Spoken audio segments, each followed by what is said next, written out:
Welcome back everyone! Today I will show you how I made this early medieval inspired dress.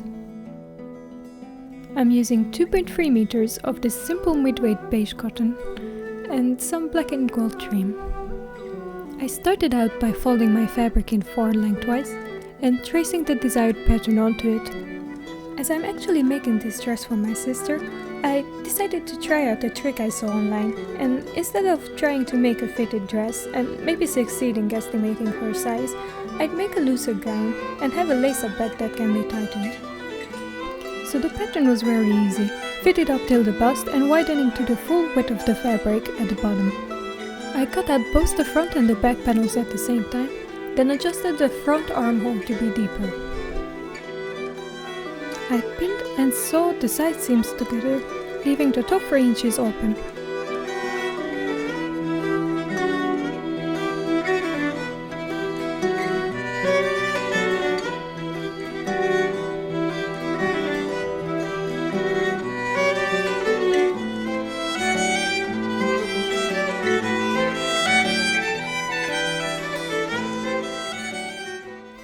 I cut the sleeves out on one side of the leftover fabric.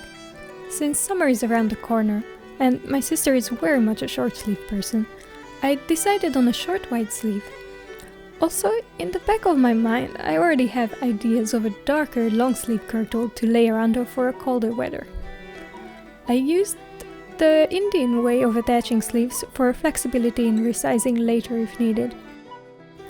This includes sewing the top sleeve clip on first, then sewing close the side seams of the dress and the underarm line at the same go.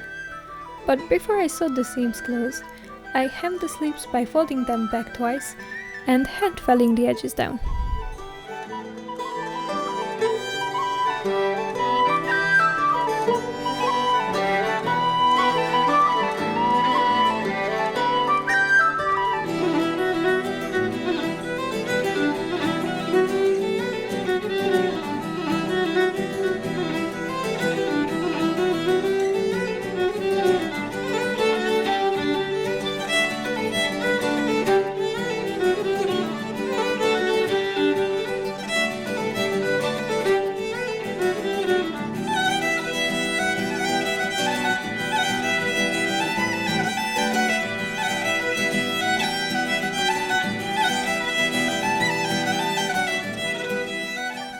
For the hoops of the back lacing, I tore strips from the fabric, folded them in half and sewed them lengthwise.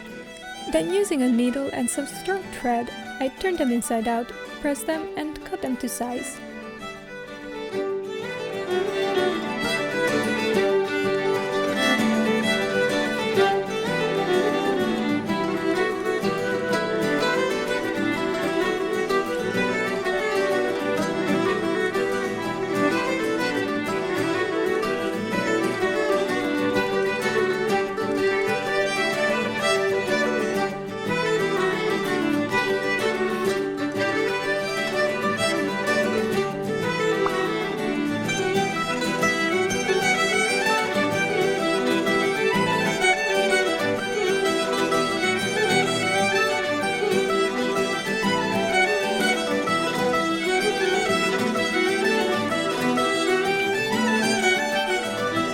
I also cut 4 strips of fabric to the desired length of the back lacing, and folding the hoops in half, I pinned them to these strips, paying attention so they are the same distance apart and the same length.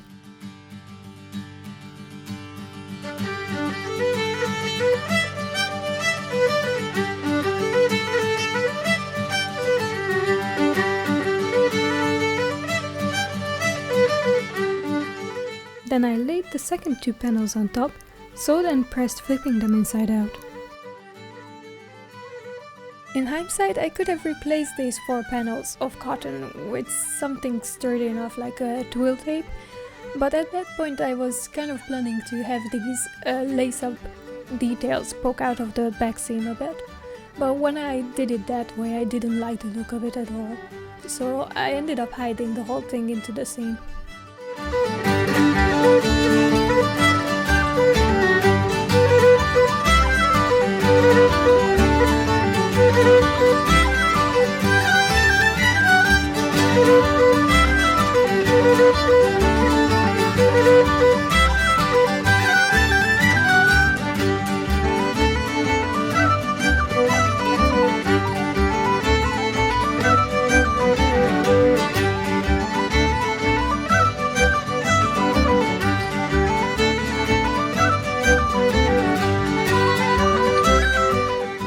of my lovely assistant, I laid down the trim onto the neckline, pinching the corners into neat angles.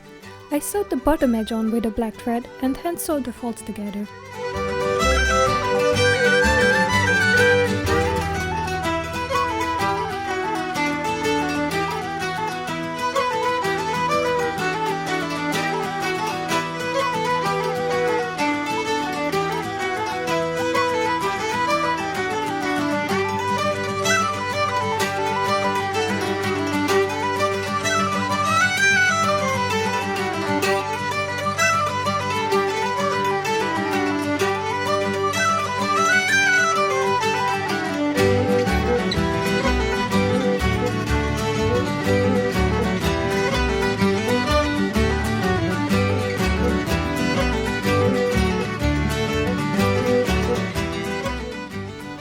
After trying out the dress, I decided that the front panel needs some more fullness, so I added 2 triangular cores from the last remaining fabric pieces. I mean, that was tight. It's certainly possible to make this dress from 2 meters of fabric, but next time I think I will use some more. I also decided to add some darts to the bodice part for some more shaping.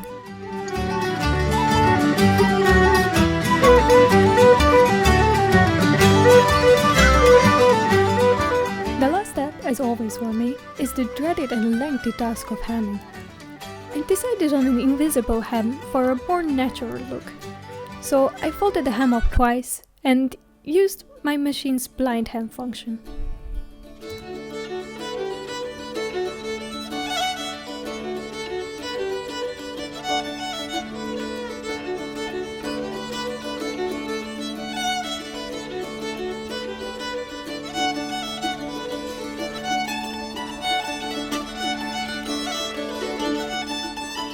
As this is a very fantasy-inspired dress, I felt the absolute need to make a flower crown to go with it. So I scoured the internet for the most green and natural looking flowers and bought 2 bouquets of them, which ended up being more than enough. I cut the branches off each, alternating the colors and bending the wires that makes up their stem into a circular shape. I used some thin wire to wrap the pieces together.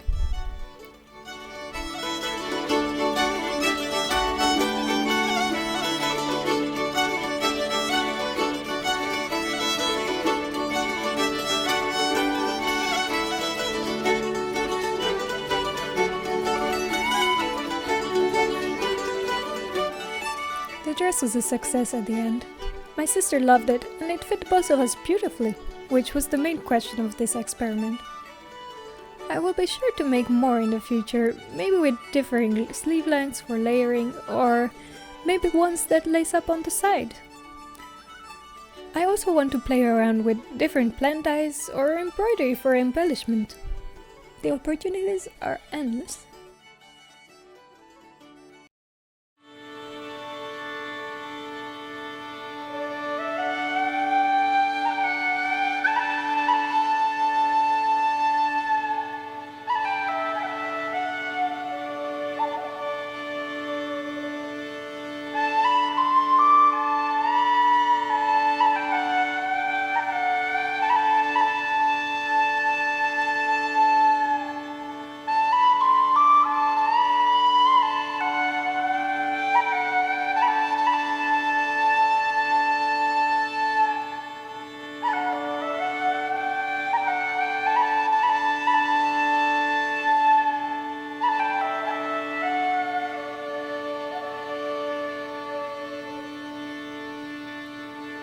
My young love said to me, my mother won't mind, and my father won't spite you for your lack of kind.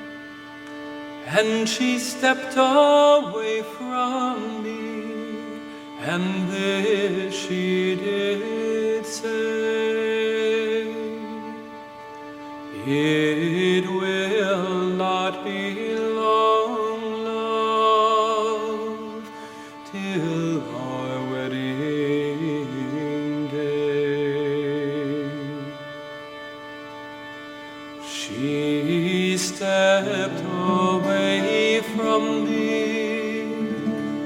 and she moved through the fair. And fondly I watched her go here and go there,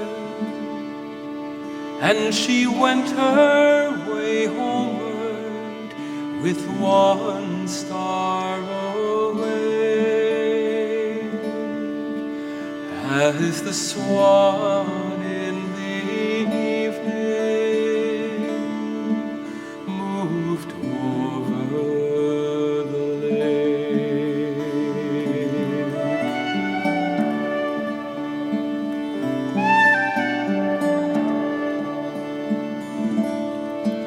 The people were saying